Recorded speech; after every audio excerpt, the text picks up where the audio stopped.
The slaver's whip cracked against the auction platform, and Kara flinched despite herself, chains rattling as she forced her head high among the other merchandise awaiting sale in the dusty frontier market square. She had been taken 3 weeks ago from the borderlands where her hunting party had camped, drugged and netted like an animal while she slept. The other orcs had fought when the slavers came at dawn, but Kara had woken too late, already bound and gagged in the back of a wagon. She did not know if her clan survived the raid or if they even searched for her now. Perhaps they thought her dead. Perhaps that would have been better. The auctioneer was a greasy man named Fulton who smelled of sour wine and wore rings on every finger. He strutted before the growing crowd of potential buyers, gesturing grandly at the line of slaves chained to the wooden platform. Most were human, taken for debts or crimes, but Kara was the prize of this particular auction.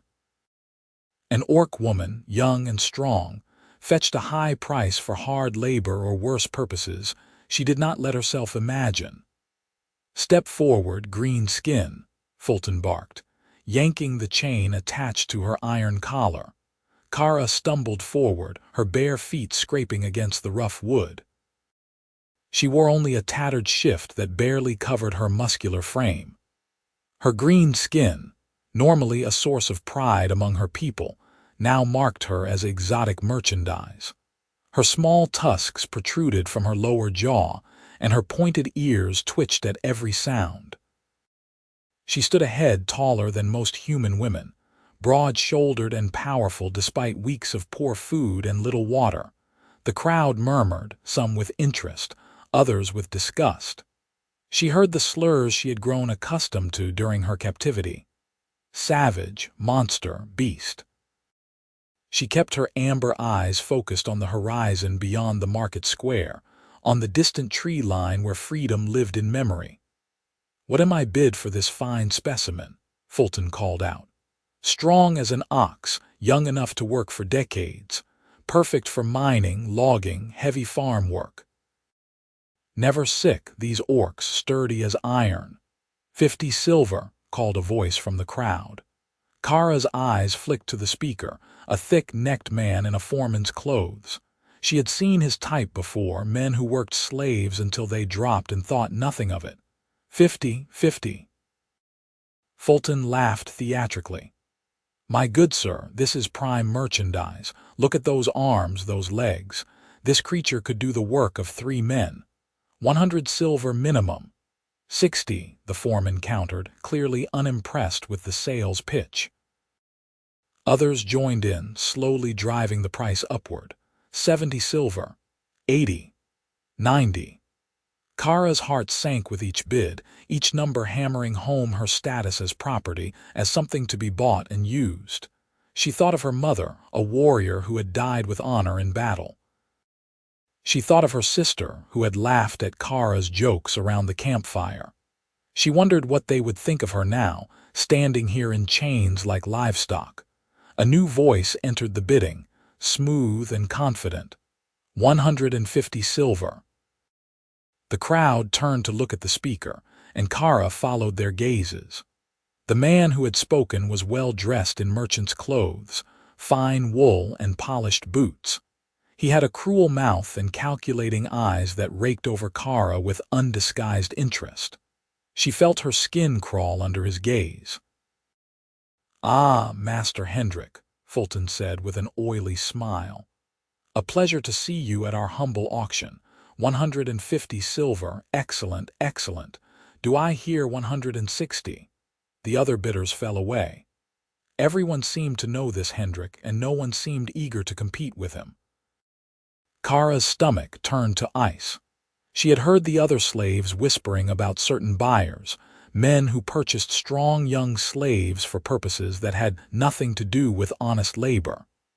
Hendrik had that look about him. "Going once," Fulton called out, though he seemed in no hurry to close the sale. He was enjoying the spectacle, letting the tension build. Kara's fingers tightened into fists, chains clinking. She could try to run. She would not get far, but perhaps dying with an arrow in her back would be better than whatever Hendrik had planned. She tensed her muscles, calculating the distance to the edge of the platform. "Going twice," Fulton announced. In that moment before the final call, Hendrik's expression changed. His eyes narrowed, his mouth twisted, and then he spat on the ground with theatrical disgust. "Actually," he said loudly, his voice carrying across the square, "I withdraw my bid. Looking at it more closely, the merchandise is flawed. See that scarring on the shoulder, and the attitude in its eyes. This one will be trouble, mark my words. Not worth 150 silver. In fact, I will say 450 silver to the man brave enough to take this savage off your hands, Fulton. You will need someone desperate or foolish to manage this creature." The crowd murmured again, and Kara felt confusion war with fury. He had just tripled the price while making it sound like an insult. What game was this merchant playing? Fulton's smile slipped. He had clearly been counting on Hendrik's money. "Master Hendrik, surely you jest." 450 is an absurd. Is my assessment incorrect?" Hendrik interrupted coldly. "Will you guarantee this slave's temperament? Will you take it back when it tears some farmer's throat out in the night? I think not. 450 silver, and whoever pays it will have my sympathy." Several people in the crowd laughed. The foreman who had bid earlier shook his head and walked away. Others followed. Hendrik had poisoned the well expertly, turning Kara from valuable merchandise into a dangerous liability. Within moments, the interested buyers had dwindled to nothing. Fulton's face reddened with anger. "You have cost me a sale, Master Hendrik." "I have saved some poor fool from a bad investment," Hendrik replied smoothly. He turned and walked away, disappearing into the crowd. Kara stood frozen, uncertain what had just happened. The price had been tripled, but now no one would meet it. Did that mean she would not be sold? Her hope flickered and died as Fulton grabbed her chain again, yanking hard enough to choke her. "Back in line, you worthless beast," he snarled. "I will sell you for parts if I have to. See if I do not." He was dragging her back toward the other unsold slaves when a new voice spoke from the crowd. It was quiet, easy to miss under the general noise of the market, but something in its tone made people fall silent. "I will pay it." Every head turned.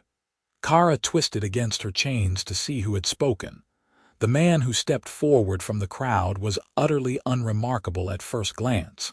He was neither tall nor short, neither handsome nor ugly, dressed in simple traveler's clothes that had seen hard use. Brown hair, brown eyes, sun-weathered skin. He carried a worn pack on his shoulders and moved with the deliberate economy of someone who had walked many miles. His face was still, almost expressionless, and when he looked at Kara, she could not read what she saw in his eyes. "What did you say?" Fulton asked, clearly not believing he had heard correctly.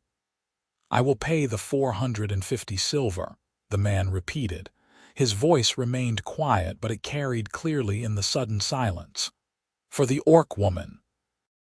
"You heard Master Hendrik's assessment," Fulton said slowly, greed and suspicion warring in his expression.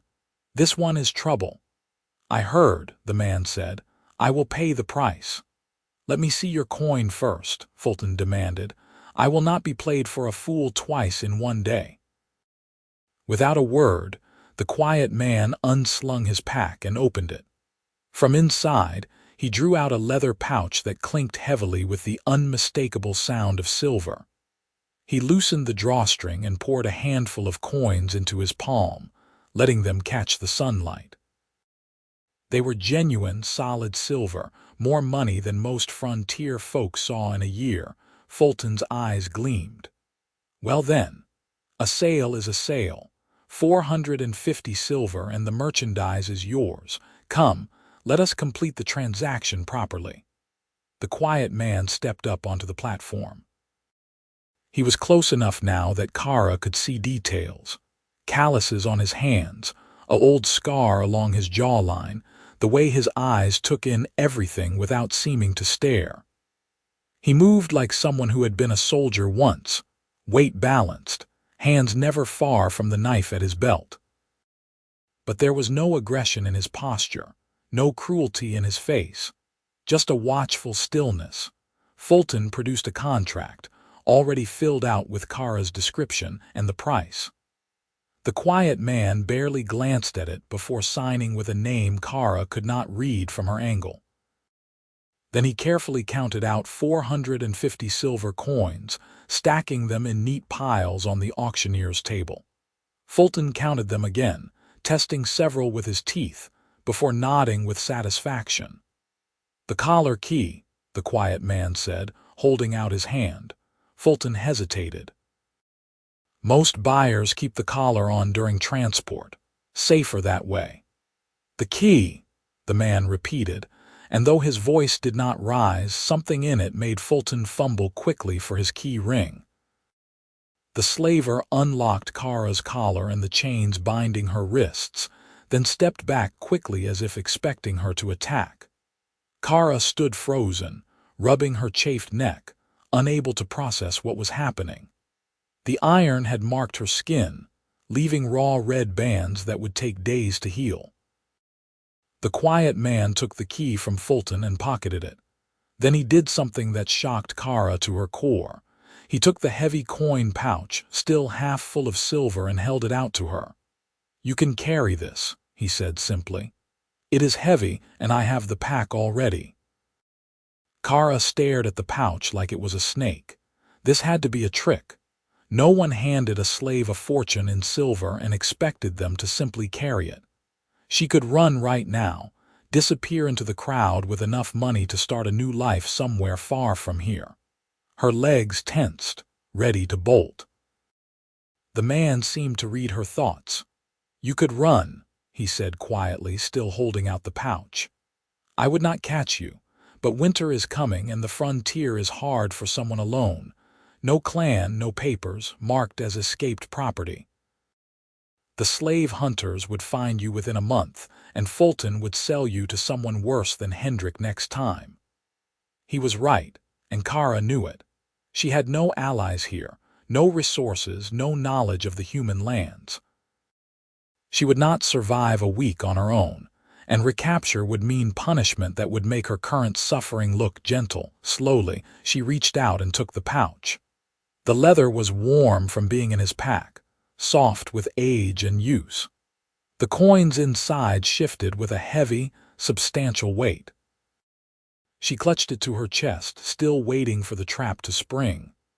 "What is your name?" the man asked. It was such an unexpected question that Kara answered before she thought better of it.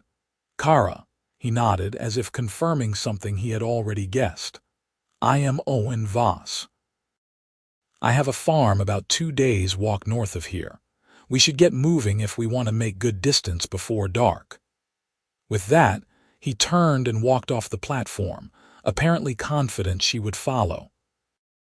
Kara stood rooted for a heartbeat longer, then hurried after him, the coin pouch clutched tight in her hands. Behind her, she heard Fulton laughing at some joke with another slaver, already forgetting her existence now that the sale was complete. Owen Voss walked through the market without looking back, and Kara followed, her mind churning with questions she did not dare ask. The crowd parted around them, people staring at the sight of an orc woman walking freely through the market square, but Owen ignored them all. He stopped only once, at a stall selling travel supplies where he purchased a water skin, a bedroll, and a simple cloak. He handed the cloak to Kara without comment. "For the cold," he said. "The nights get bitter this time of year." Kara took it numbly, wrapping it around her shoulders. The wool was thick and warm, far better than the rags she had been wearing. It smelled clean, like cedar and smoke. They left the market town as the sun reached its zenith, heading north along a hard-packed dirt road that cut through farmland and patches of forest. Owen set a steady pace, not fast but relentless, the walk of someone used to covering long distances. Kara matched him easily despite her weeks of captivity. Orcs were built for endurance, and her body remembered how to move even if her spirit felt shattered. They walked in silence for hours. Owen did not try to make conversation, and Kara was grateful for it. She needed time to think, to process the sudden change in her circumstances. She studied him as they walked, trying to understand what kind of man would pay such an enormous sum for a slave, and then hand her a pouch full of silver and trust her not to run. He did not look wealthy. His clothes were well made but worn, his boots resoled multiple times, his pack patched in several places. The money he had spent represented a fortune for a farmer. What could he possibly want from her that would justify such an expense? The obvious answers made her sick. She had heard stories of human men who kept orc women as curiosities, as exotic playthings. But Owen did not look at her that way. He barely looked at her at all, keeping his eyes on the road ahead, lost in his own thoughts. As the sun began to sink toward the horizon, Owen left the main road and headed into the forest along a barely visible trail. Kara's hand went instinctively to her belt, but of course she had no weapons. She had nothing but the clothes on her back and the coin pouch she still carried. "There is a good campsite about a mile ahead," Owen said, his first words in hours. "A spring, some flat ground. We will stop there for the night." "Why did you buy me?" Kara asked, the question bursting out of her before she could stop it. Owen glanced at her, and for a moment something flickered in his eyes. Sadness, maybe, or old pain. Then his expression smoothed back into that unreadable calm. "Because no one else would," he said simply, and kept walking. The campsite was exactly as he had described, a small clearing beside a spring that bubbled up from between mossy rocks. Owen unslung his pack and began setting up camp with practiced efficiency. He built a small fire pit, gathered wood, arranged his bedroll. He moved through the tasks with the same quiet competence he brought to everything else. Kara stood awkwardly at the edge of the clearing, still clutching the coin pouch, unsure what was expected of her. Finally, she set it down carefully and began gathering firewood as well, adding to Owen's pile. He nodded acknowledgement but said nothing. When the fire was crackling merrily, Owen produced a small pot from his pack and filled it with water from the spring. He added dried meat, grains, and herbs, setting it over the fire to cook. The smell made Kara's stomach clench with hunger. She had not eaten anything but moldy bread and thin gruel for weeks. "Sit," Owen said, gesturing to a log near the fire. "Food will be ready soon."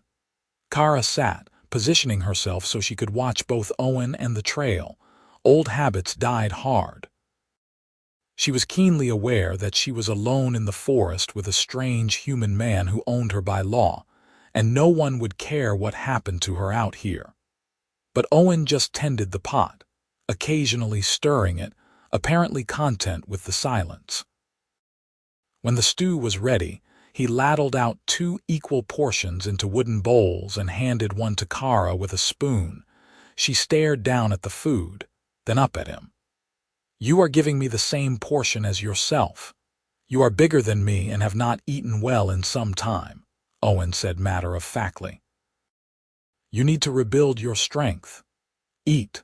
Kara ate. The stew was simple, nothing fancy, but it was hot and filling and tasted like heaven after the starvation rations of captivity. She had to force herself to eat slowly, to not gulp it down like an animal. Owen ate his own portion at a measured pace, staring into the fire.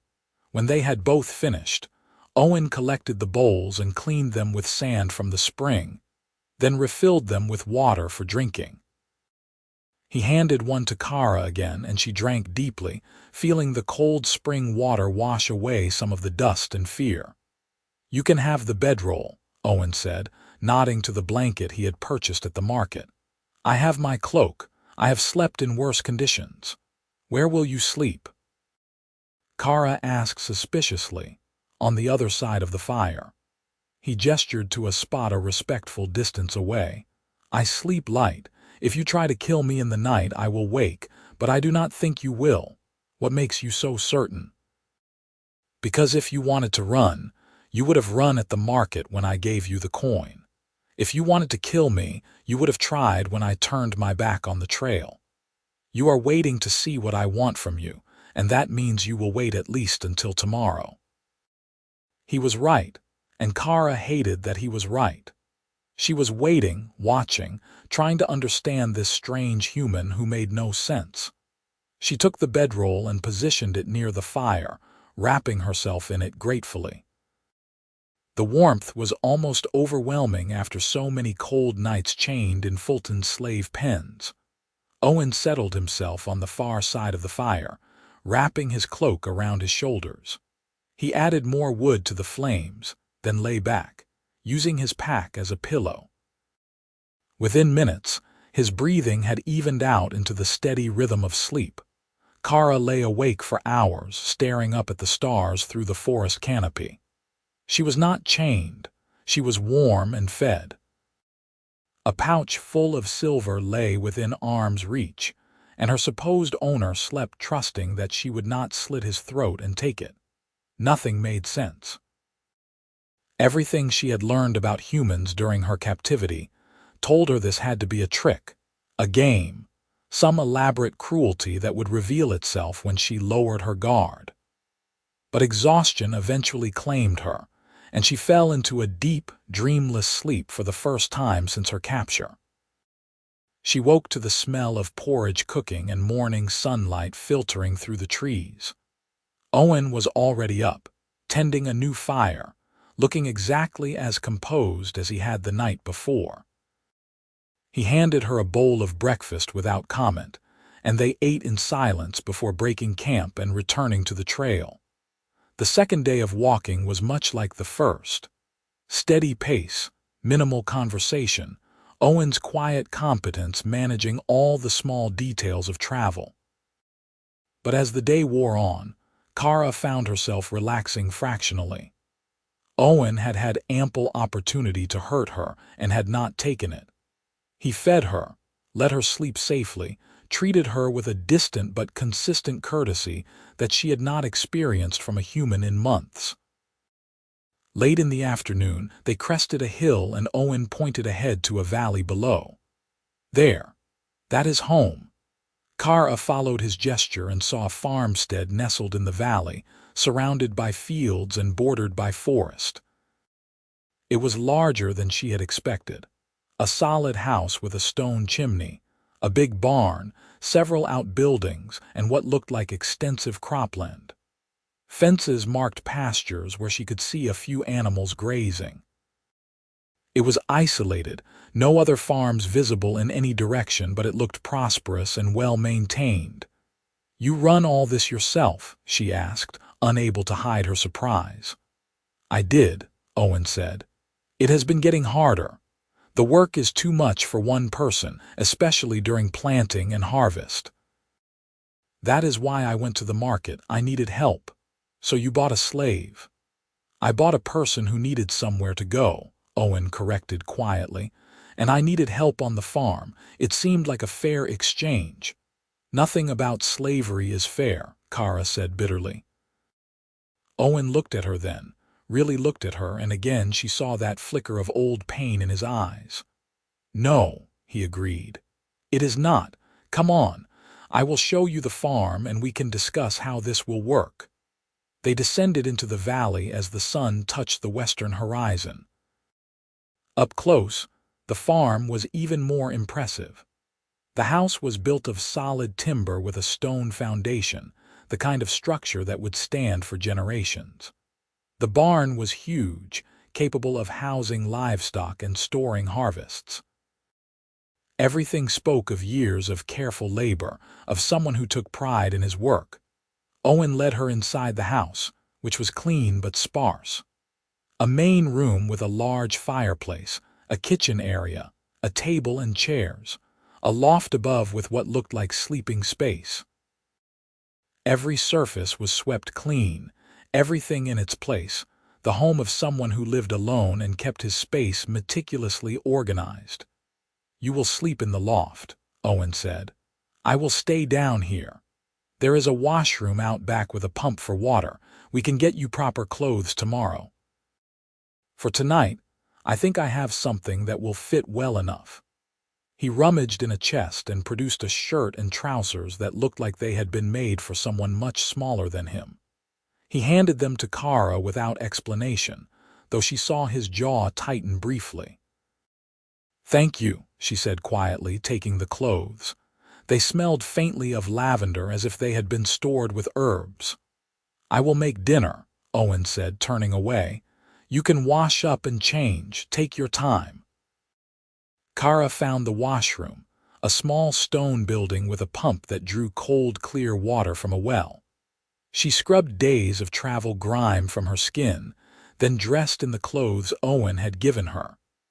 They fit surprisingly well, made for someone female and taller than average. A woman who had lived here once, she realized. Perhaps a wife. She did not ask about it when she returned to the house. Owen had prepared another simple meal, bread and cheese and cold meat, along with mugs of tea that steamed in the cooling evening air. They ate at the table, sitting across from each other, and Kara waited for him to explain the rules of her new existence. Finally, Owen set down his mug and met her eyes. "I know you do not trust me," he said bluntly, "and I do not expect you to. But I need to explain how things will work here so we both understand." Kara nodded warily. "Legally, I own you," Owen continued, and she flinched at the words. "I have papers that say so. Out here on the frontier, that means I could do whatever I wanted and no one would stop me. You know this already." "Yes," Kara said, her voice flat. "I will not do that," Owen said firmly. "You will work on this farm, yes. The work is hard and there is a lot of it, but I will work beside you. You will eat what I eat, sleep safely, be treated with respect. I will not strike you, I will not abuse you, and I will never touch you inappropriately. You have my word on that." "The word of a human," Kara said, unable to keep the bitterness from her voice. "The word of Owen Voss," he corrected, "which is worth something, even if you do not know it yet. In 1 year, if you want to leave, I will give you papers declaring you a free person and enough silver to start a life somewhere else. If you want to stay and keep working, we will negotiate fair wages. But the choice will be yours." Kara stared at him. "Why? Why would you spend so much money just to free me in a year?" Owen was quiet for a long moment, staring down at his tea. When he spoke, his voice was soft and heavy with old grief. 3 years ago, I had a wife. Her name was Alicia. She was tall and strong and the kindest person I ever knew. We built this farm together, worked side by side, and we were happy." He paused, and Kara waited, sensing he needed to tell this story. "One winter, raiders came through. Not orcs, human bandits from the eastern territories. They took Alicia when I was away checking the far pastures. By the time I got back and tracked them, she had been sold to a slave caravan heading south. I spent 2 years searching for her, spent almost everything we had saved. I found her eventually, in a brothel in a city 300 miles from here." His voice cracked slightly, and he took a breath before continuing. "She did not survive the rescue. The slavers fought, and in the chaos, she was killed. I brought her body home and buried her in the orchard behind the house. And I swore that, if I ever had the chance to take someone out of that life, I would do it." Silence filled the room. Kara felt something shift in her chest, a tiny crack in the wall of suspicion and fear she had built around herself. "I am sorry for your loss," she said quietly, and meant it. "I saw you on that platform," Owen said, looking up at her. "I saw how you held your head high even in chains, how you did not beg or plead. You reminded me of her, of Alicia, And when that bastard Hendrik started bidding when I saw the way he looked at you." He shook his head. "I could not let that happen, so I made him withdraw his bid the only way I knew how. I insulted the merchandise and tripled the price, gambling that no one else would pay it. And I did," he finished simply, "because someone should have done the same for Alicia and no one did." Kara felt tears prick her eyes, the first she had shed since her capture. She blinked them back furiously, not wanting to show weakness, but one escaped and rolled down her green cheek. She wiped it away roughly. "Thank you," she whispered. "I do not know what else to say, just thank you." Owen nodded, looking uncomfortable with the emotion in the room. He stood and began clearing the dishes. "Get some rest. Morning comes early on a farm and there is always work to be done. I will wake you at dawn." Kara climbed to the loft, which held a real bed with a straw mattress and clean blankets. She lay down, her body sinking into softness she had almost forgotten existed. Below, she could hear Owen moving quietly around the kitchen, banking the fire, setting things in order for the morning. For the first time since her capture, Kara felt something like hope stirring in her chest. It was fragile, easily crushed, but it was there. Perhaps this Owen Voss was telling the truth. Perhaps he really did mean to treat her with decency. Perhaps in a year she really could be free. She fell asleep with that thought warming her more than any blanket could. Dawn came cold and gray, and Owen woke her with a gentle knock on the loft ladder. Kara descended to find a simple breakfast already prepared, porridge with honey and nuts, along with strong tea. They ate quickly. Then Owen led her outside to begin teaching her the rhythms of the farm. The work was indeed hard, but it was clean, honest labor of a kind Kara could respect. Feeding the animals, mucking stalls, mending fences, clearing fields of stones and weeds. Owen worked alongside her the entire time, demonstrating tasks and then stepping back to let her try. He corrected her when needed, but never with anger or impatience, just calm instruction. What surprised Kara most was how much she already knew. Orcs were not farmers by tradition, but they understood animals and hard work and the thousand small skills required to survive in a harsh world. Her strength made many tasks easier, and Owen quickly learned to trust her with the heavy lifting while he handled more delicate work. They fell into a rhythm over the following weeks. Up at dawn, work until midday, break for lunch, work until dusk, simple dinner, and then sleep. They spoke little, but the silence between them grew comfortable rather than tense. Owen was not much for conversation, and Kara was still learning to trust him, so they communicated mostly through action and example. Slowly, carefully, Kara began to heal. The physical wounds faded first, the chafe marks from her collar, the bruises from rough handling. But deeper healing came too, as days passed without cruelty, without violence, without the constant fear that had defined her captivity. Owen was exactly what he claimed to be, a quiet farmer who needed help and kept his word. He never touched her except in the course of work. A hand offered to help her up a ladder, a steadying grip when she nearly fell from a wagon. He never entered the loft where she slept, never watched her in a way that made her uncomfortable. He treated her, as he had promised, with respect. As autumn deepened and the harvest came, the work intensified. They worked from dawn until well after dark, bringing in crops and preparing the farm for winter. Kara threw herself into the labor, grateful for the exhaustion that let her sleep without nightmares. Her body grew stronger, her movements more confident. She began to remember who she had been before the slavers took her. A hunter, a warrior's daughter, someone capable and proud. One evening after a particularly grueling day of work, Kara came in from the barn to find Owen sitting at the table, staring at nothing. He looked exhausted, older than his years, and there was a sadness in his eyes that had not been there before. "Are you well?" she asked, concern surprising her with its intensity. Owen blinked as if coming back from somewhere far away. "It is the anniversary," he said quietly. 3 years ago today, the raiders came." Kara did not know what to say. She had never been good with words, preferring action to speeches. So instead, she did what felt right. She made tea the way Owen liked it, strong and sweet, and set a mug in front of him. Then she sat down across from him and waited. After a long silence, Owen began to talk.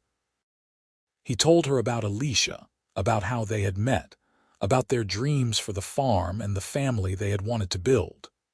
He talked about the guilt he carried for not being there when the raiders came, for not finding her in time, for surviving when she did not. Kara listened without interrupting, and when he finally fell silent, she spoke from her own pain. "My mother died in battle when I was 15, she said. "She fought a bear that was threatening our camp and killed it, but took wounds that festered. She died 3 days later in terrible pain. I was angry for a long time. Angry at the bear, at the healers who could not save her, at her for fighting instead of running. But eventually I realized something." Owen looked up at her, waiting. "Guilt is just love with nowhere to go," Kara said softly. "You loved your wife, you still love her.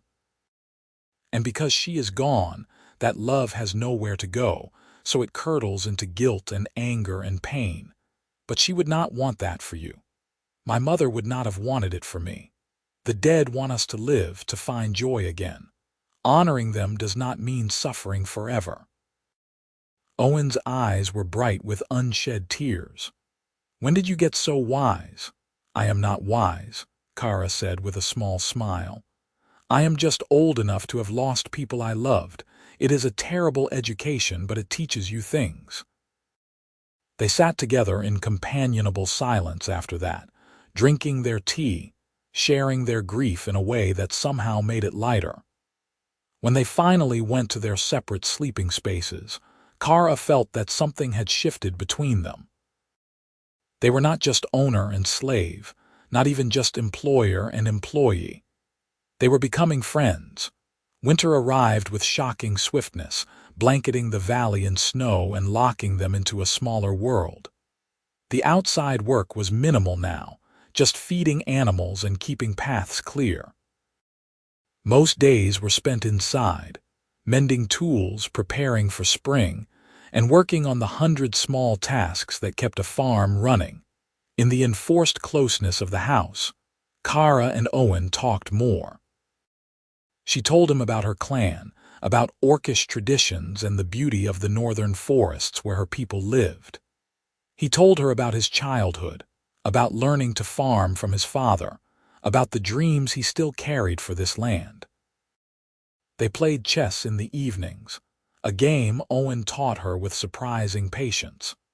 Kara proved to be a quick learner with a talent for strategy, and soon they were evenly matched. Their games became fierce competitions that sometimes lasted for days, the board set up permanently on the table, each of them studying it during quiet moments. "You are too aggressive," Owen said one evening, capturing her knight with his bishop. "You see an opening and charge through without thinking about what I am setting up 3 moves ahead."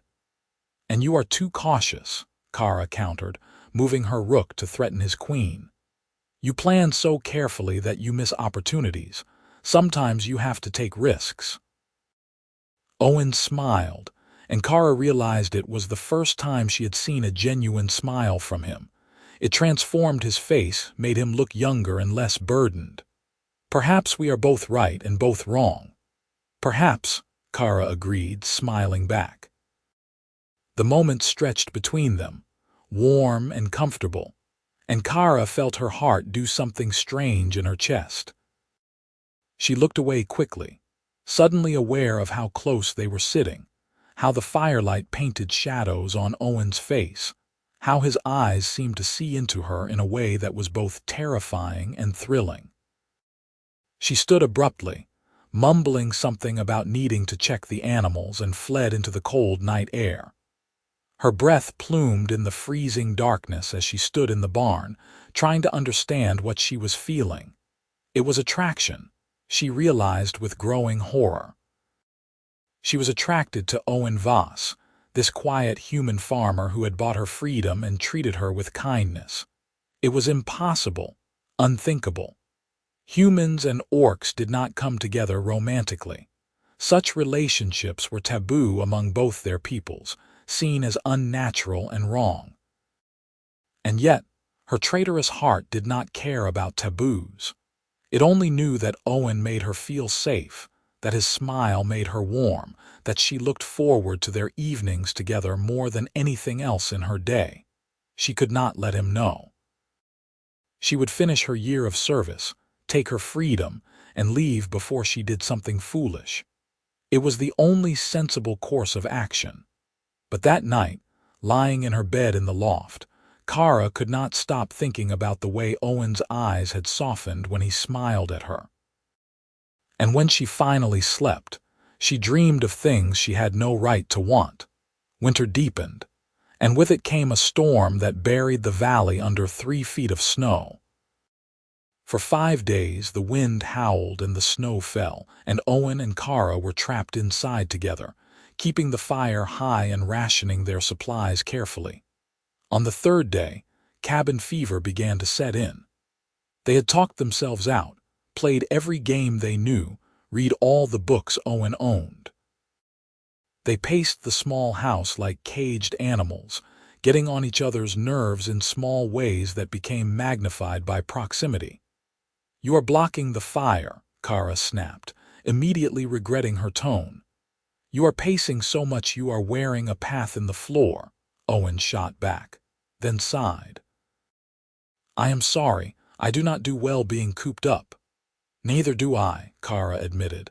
"In my clan, even in deep winter, we would go outside every day, hunt, scout, anything to keep moving."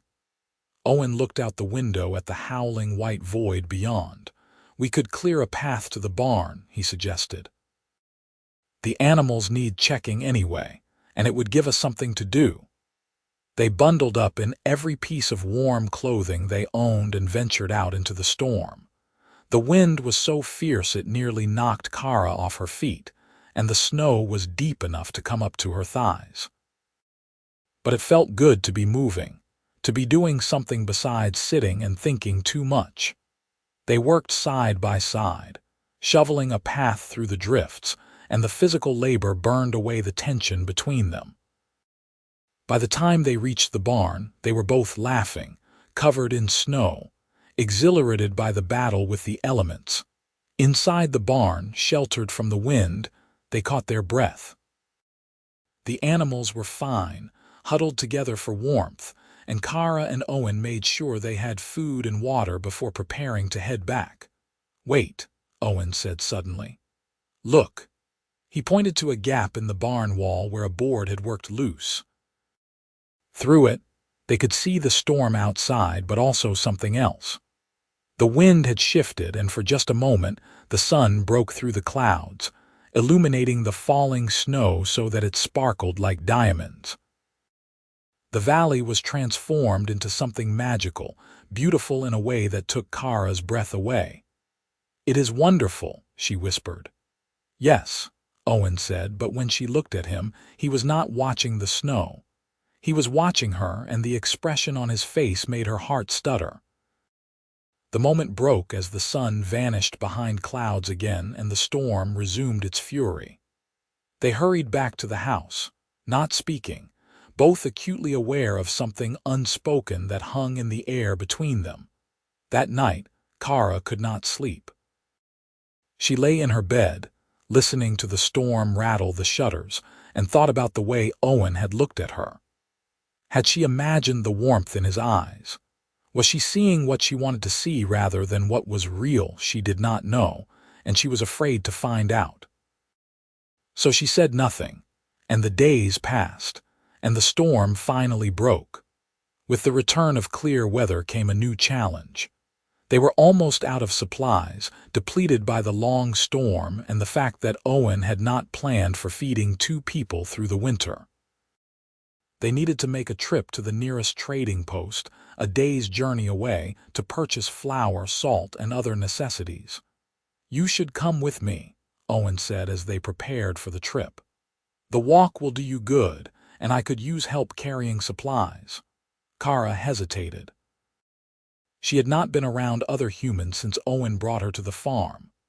The thought of walking into a trading post, of facing stares and slurs and the possibility of someone recognizing her as escaped property, filled her with dread. "I have the papers," Owen said, guessing her concern. "Legal documentation that you belong to me. No one will question it, and the trading post owner, Silas, is a good man. He will not cause trouble." Reluctantly, Kara agreed. They set out the next morning, following a road that had been partially cleared by other travelers. The journey was long and cold, but Kara found herself enjoying the change of scenery, the chance to see beyond the valley that had become her entire world. The trading post was a large log building with smoke curling from its chimney. Several other people were there, farmers and trappers stocking up on supplies, and Kara felt every eye turn to her as she walked in. She kept her head high, refusing to show fear, but her hand instinctively went to Owen's sleeve, seeking reassurance. Owen moved closer to her, a subtle shift that put himself between her and the other customers. "It is all right," he murmured. "Just stay close." The owner, Silas, was a grizzled old man with sharp eyes and a no-nonsense manner. He looked Kara up and down, then turned to Owen. "New farmhand, Owen." "Yes," Owen said calmly. "Kara has been helping me through the winter. She is a hard worker." "I am sure she is," Silas said neutrally. "What do you need today?" They purchased flour, salt, sugar, dried beans, and other staples. Silas filled their order efficiently, occasionally asking Owen questions about the farm and the winter weather. A few of the other customers muttered among themselves, shooting dark looks at Kara, but no one confronted them directly. As they were preparing to leave, a man stepped into their path. He was large, with the build of a laborer and the mean eyes of a bully. Kara recognized the type immediately. "That is a big green beast you have got there, Voss," the man said loudly. "You keeping her chained at night. Orcs are savages, you know, cannot trust them." "Kara is no threat to anyone," Owen said quietly, but there was steel in his voice. "And her business is my business, not yours, Garrett." "I am just saying for the safety of the community," Garrett continued, encouraged by snickers from his friends. "Maybe we should check your papers, make sure everything is legal. Lot of orc runaways these days. Would be a shame if you were harboring stolen property." Owen's hand moved to the knife at his belt, not drawing it but making clear he could. "The only property being stolen would be my time by this conversation. Kara is legally indentured to me, and if you have a problem with that, you can take it up with the magistrate in town. Otherwise, step aside." For a moment, it seemed like Garrett might push the issue. But Silas spoke up from behind the counter. "Garrett, you are disturbing my customers. Either buy something or get out." Garrett sneered but backed off, letting Owen and Kara pass. They left the trading post quickly, both of them tense until they were well down the road. "I am sorry about that," Owen said once they were alone. "Garrett is an idiot and a bully, but he is mostly harmless." "You defended me," Kara said, still processing what had happened. "You could have shown him the papers, ended it peacefully, but you stood up to him instead." "The papers are none of his business," Owen said firmly. "And I will not have people treating you like you are less than human just because your skin is green. You deserve respect, and I will make sure you get it." Something warm bloomed in Kara's chest, a feeling so intense it almost hurt. She had been prepared for Owen to throw her to the wolves, to sacrifice her comfort to avoid conflict with his own kind. But he had stood with her instead, had defended her with a quiet courage that spoke of deep conviction. She was falling in love with him, she realized. It was not a sudden revelation, but an acknowledgement of something that had been growing for months. She loved his quiet strength, his kindness, the way he treated her as an equal despite the papers that said otherwise. She loved the home he had built, the life he was offering her, the man he was. And it was impossible, hopeless, doomed from the start. The journey back to the farm was quiet, both of them lost in thought. When they arrived home, Owen built up the fire while Kara put away the supplies. They moved around each other in the small space with practiced ease, a dance they had perfected over months of cohabitation. That night after dinner, Owen spoke suddenly. "Your year is almost up." Kara froze, a dish halfway to the wash basin. "What?" "It has been nearly a year since I brought you here," Owen said, not looking at her. "Come spring, you will be free to leave if you want. I promised you that, and I keep my promises." "I know," Kara said slowly, her heart sinking. "You have been nothing but honorable." "I want you to know that you can stay if you choose," Owen continued, his voice carefully neutral. "As a paid worker, a partner in the farm, I would split the profits with you, give you a full share. The farm does well enough to support 2 people comfortably. You have earned that much and more with your work." "Is that what you want?" Kara asked, setting down the dish and turning to face him. "For me to stay as your farmhand?" Owen was silent for a long moment, staring into the fire. When he spoke, his voice was rough with emotion. "I want you to be happy, Kara, whatever that means for you. If you want to return to your clan, to find other orcs alive among your own people, I will give you the silver and papers to do it. If you want to stay here and work the farm, I would be honored to have you. If you want something else entirely, something I cannot offer, I will help you get it. Your happiness is what matters to me." "What about your happiness?" Kara asked, moving closer. "What do you want, Owen?" He looked up at her then, and the naked longing in his eyes stole her breath. "I want things I have no right to want," he said hoarsely. "Things that would be wrong to ask for given the circumstances of how you came to be here." "What if I wanted the same things?" Kara whispered. Owen stood abruptly, shaking his head. "You do not know what you are saying." "I bought you, Kara.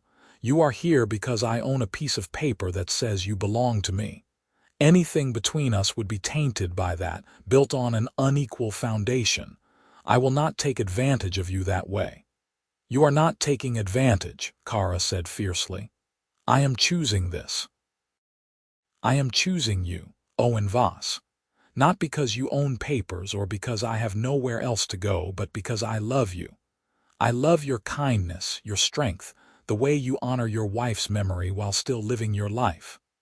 I love the farm we have built together, the home you have shared with me. I love you, and I think you love me too." "Of course I love you," Owen said, his voice breaking. "I have loved you for months, maybe from the first time you smiled at me over a chess game. But I cannot act on it, do you not see?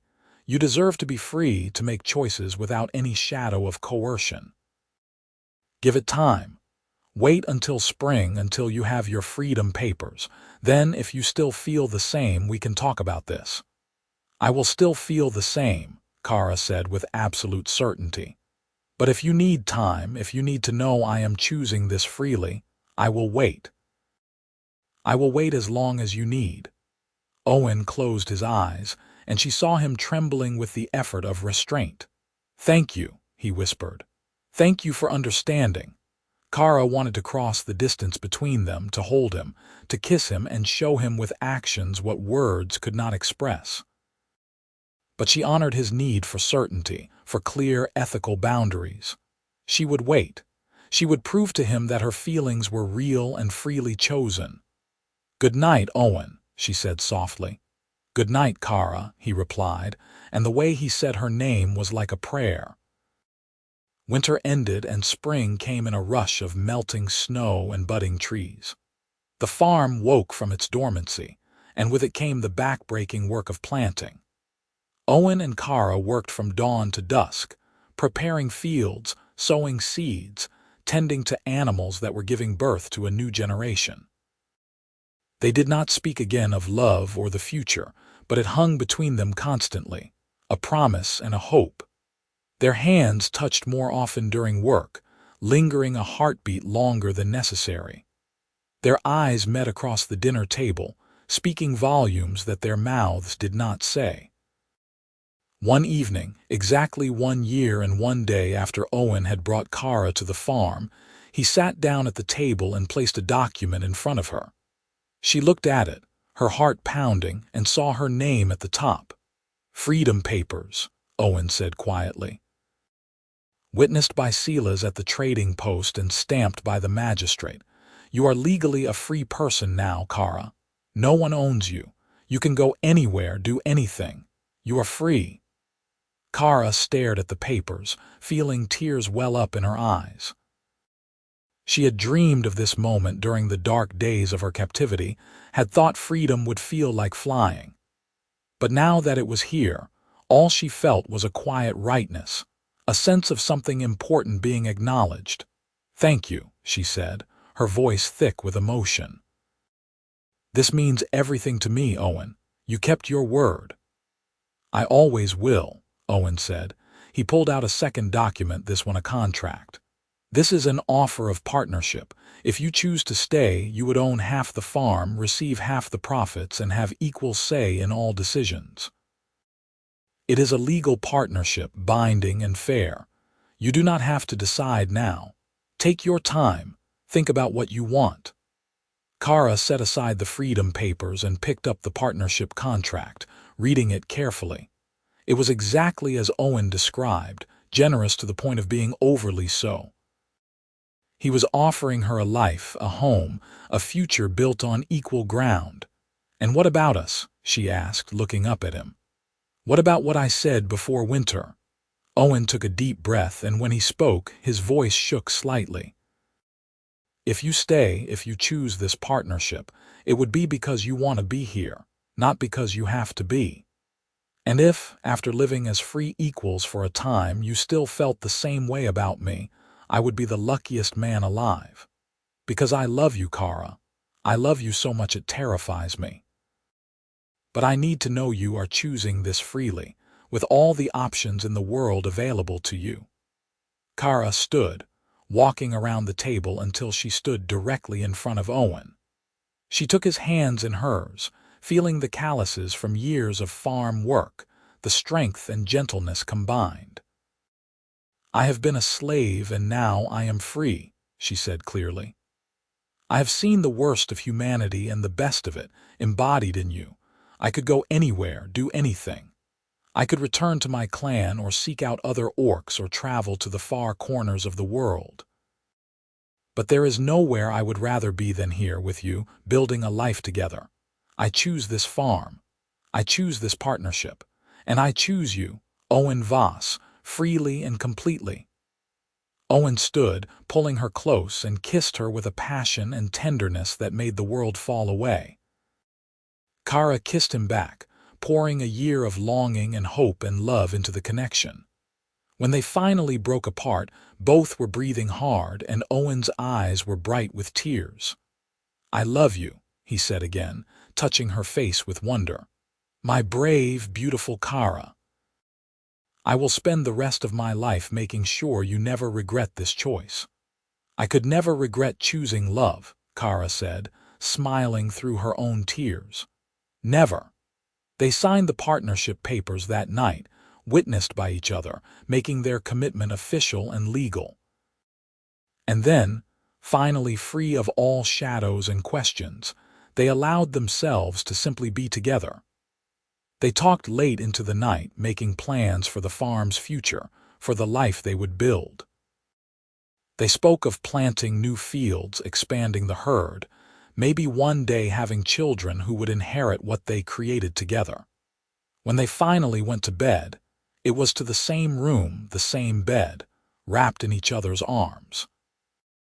And for the first time in 3 years, Owen slept without nightmares of loss, and Kara slept without the fear of captivity. They had both been broken by the world, but in finding each other, they had begun to heal. Spring turned to summer, and the farm flourished under their combined care.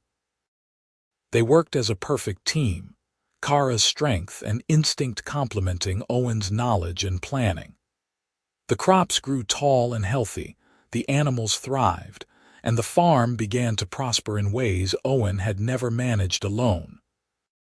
Word spread through the frontier about the unusual partnership, and at first, they faced suspicion and hostility from neighboring farms. But Owen and Kara did not hide their relationship. They attended market days together, standing side by side as equals, and gradually, people began to accept what they could not change. Silas at the trading post became an unexpected ally, vouching for them when others questioned the propriety of a human and an orc living together. A few neighbors, those who valued results over prejudice, began to see past Kara's green skin to the capable, honest person beneath. It was slow progress, but it was progress nonetheless. One day in late summer, a group of travelers came through the valley, orcs heading south from the northern territories.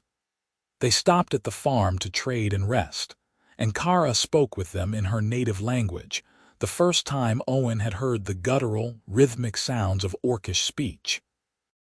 The travelers were wary of Owen at first, as orcs had every reason to distrust humans. But they saw how Kara and Owen interacted, the respect and love obvious between them, and their hostility faded to curiosity. The eldest of the group, a scarred warrior named Grukash, pulled Kara aside and spoke to her privately. Owen watched from a distance, unable to understand the words but reading body language. Grukash seemed to be asking questions, and Kara answered with her head held high, occasionally gesturing to Owen and the farm. Finally, Grukash nodded and clasped Kara's arm in what Owen recognized as a gesture of respect. When the orcs left the next morning, Grukash approached Owen directly.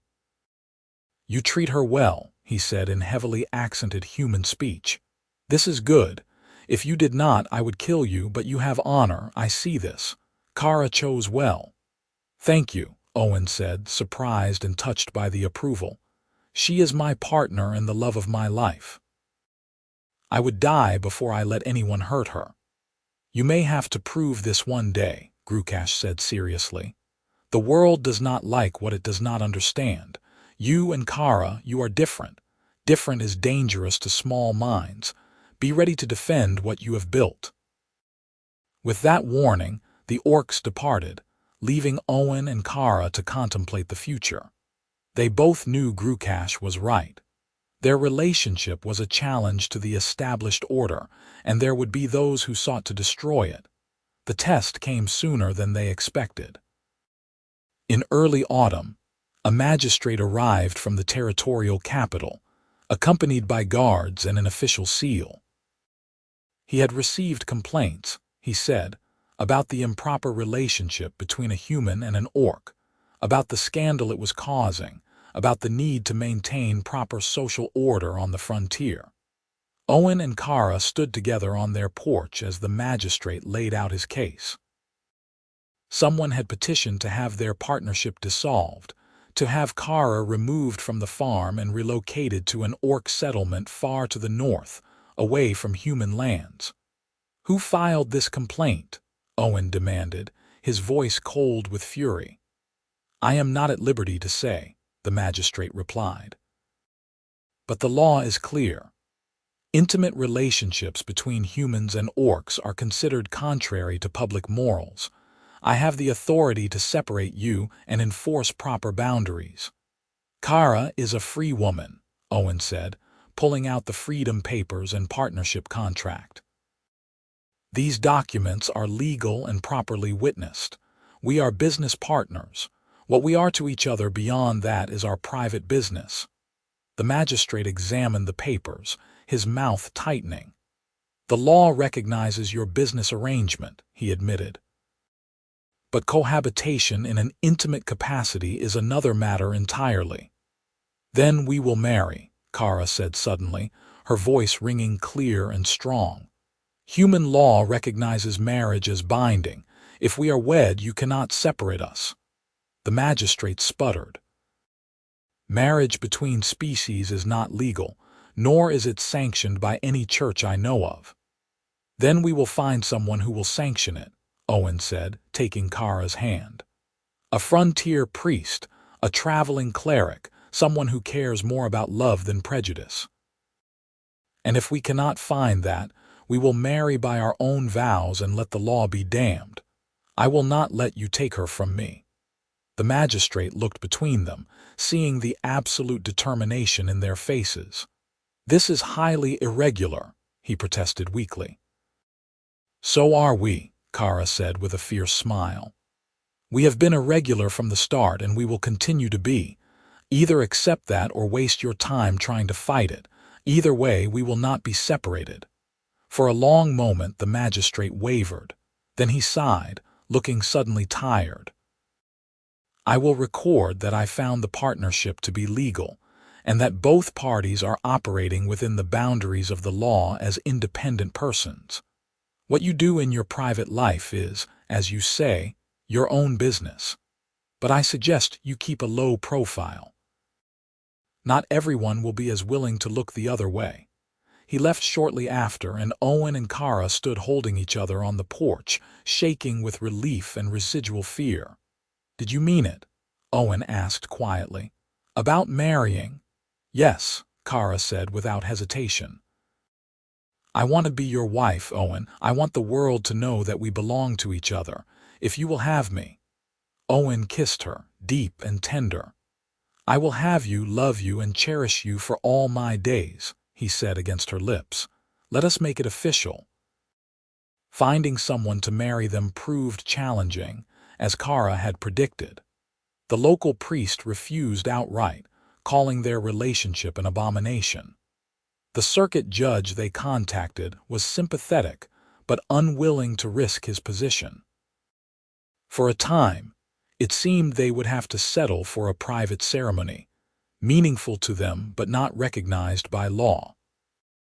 Then Silas mentioned a traveling priestess, who sometimes came through the territory, a woman known for her unconventional views and her willingness to minister to those rejected by mainstream churches.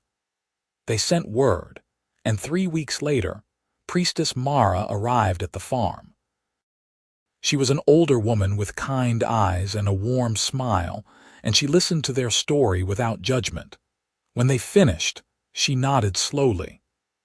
"I cannot give you a marriage that the territorial government will recognize," she said honestly.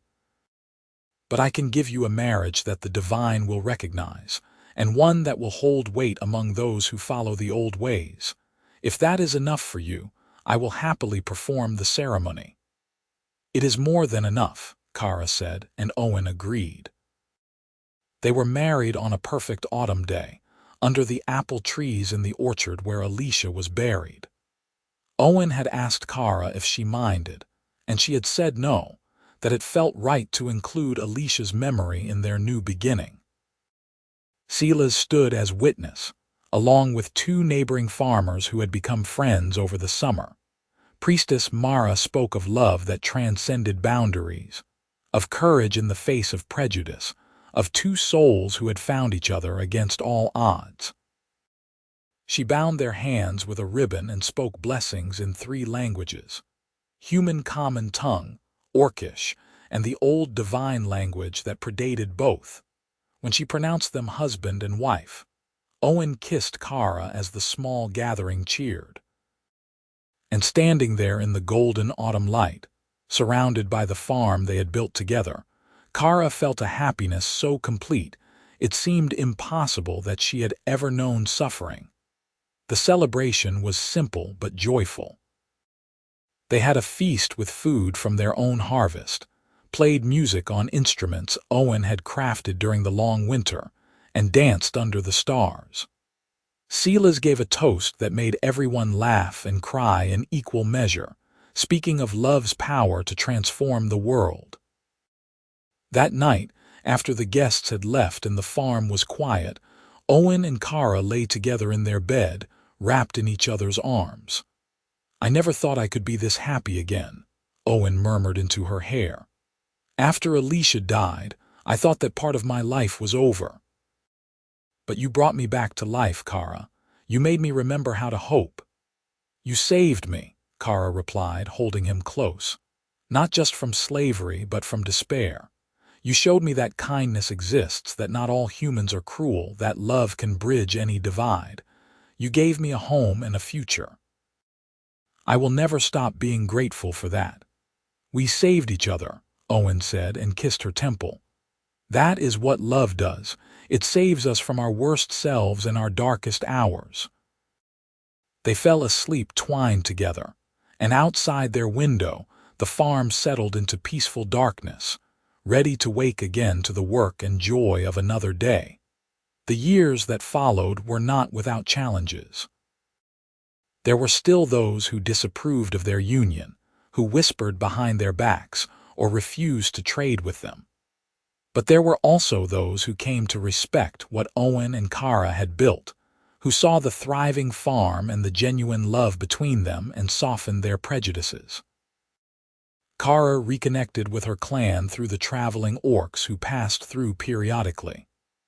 It took time, but eventually she was welcomed back as a daughter of the people, no longer cast out for her association with humans.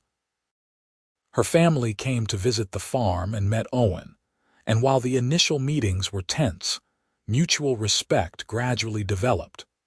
Owen and Kara expanded the farm, adding new fields and livestock, and began to prosper in ways that benefited the entire region.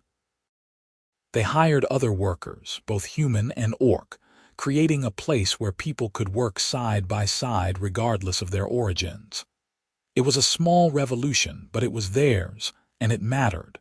5 years after their marriage, Kara gave birth to a daughter. The birth was difficult, as half-human, half-orc children were rare and the pregnancy had been dangerous. But with the help of both human and orcish healers, mother and baby survived. They named her Alicia, in honor of the woman whose memory had brought them together. She had green-tinged skin lighter than her mother's, small, barely visible tusks, and her father's brown eyes. She was beautiful and perfect, and Owen cried when he held her for the first time. "She is our future," he said, his voice choked with emotion. "Proof that love can create something new and wonderful." Kara kissed him, exhausted but happier than she had ever imagined possible. "Our daughter will grow up knowing she is loved," she said. "She will never be ashamed of what she is. We will make sure of that." And they did. Alicia grew up on the farm, learning both human and orcish traditions, speaking both languages fluently, comfortable in both worlds. She was not the only child they would have. 2 sons followed in the years after, each unique and precious. The farm became known throughout the territory as a place of welcome, where anyone willing to work honestly would be treated fairly regardless of their background. It was a legacy built on love and maintained by hard work, and it outlasted the prejudices of the age. Sometimes in the evenings, when the work was done and the children were asleep, Owen and Kara would sit on their porch and watch the sun set over the valley.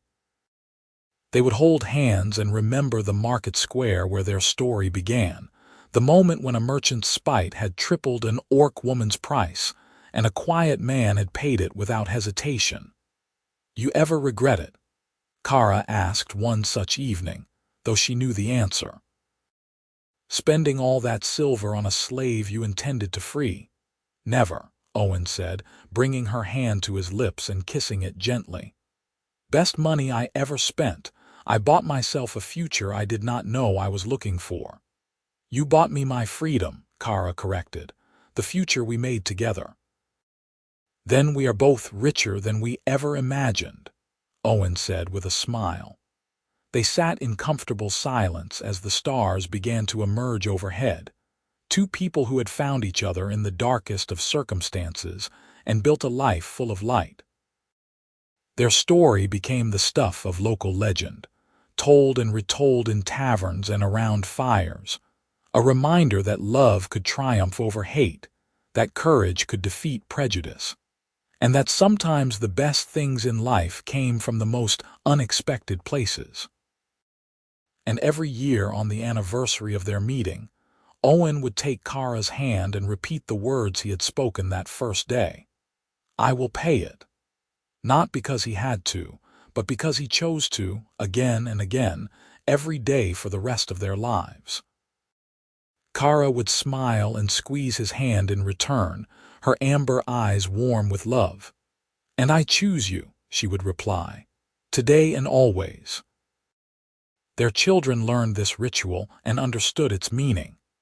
That love was a choice, made not once but continuously, in big moments and small ones, in words and actions and the 1,000 daily decisions that built a life together. When Owen and Kara were old, surrounded by children and grandchildren who carried on their legacy of acceptance and hard work, they would sit together in the same orchard where they had married and tell the story one more time. The story of how a merchant's cruelty had backfired, how a quiet man had handed a captive orc woman a pouch full of silver and trusted her not to run, how that trust had been the first seed of a love that changed everything. "It was the best gamble I ever took," Owen would say, his hair white now but his eyes still warm when they looked at Kara. "It was not a gamble," Kara would correct, as she always did. "It was faith. You had faith in me when I had none in myself. That was the real gift." And there, in the shade of the apple trees, surrounded by the evidence of a life well lived and a love well chosen, they would kiss as they had on their wedding day, proving that some bonds only grew stronger with time. The farm continued to thrive long after they were gone, run by their descendants who inherited not just land and livestock, but a philosophy of kindness, courage, and the radical belief that people were people, regardless of the color of their skin or the shape of their tusks. It stood as a testament to what could be built when two people chose love over fear, connection over division, and hope over despair. And sometimes, on quiet autumn evenings when the light slanted gold through the orchard, people swore they could see two figures walking hand in hand among the trees. A tall orc woman with green skin and amber eyes, and a quiet human man with a gentle smile. Whether it was truth or legend did not matter. What mattered was the story they represented, the hope they embodied, and the love that continued to ripple outward long after they were gone. Because in the end, that was the true magic. Not that an orc woman and a human man had fallen in love, but that their love had proven strong enough to weather every storm, overcome every obstacle, and create something beautiful and lasting in a world that desperately needed more beauty. Their story ended as all good stories do, with love triumphant, family flourishing, and the certain knowledge that they had lived well and loved better. The merchant had spat and tripled the price, thinking to prevent a sale. Owen had paid it and handed Kara the pouch, beginning a partnership that would transform both their lives. And in doing so, they had written a new story for the frontier, one where love could bridge any divide and where choosing each other, freely and completely, was the greatest freedom of all.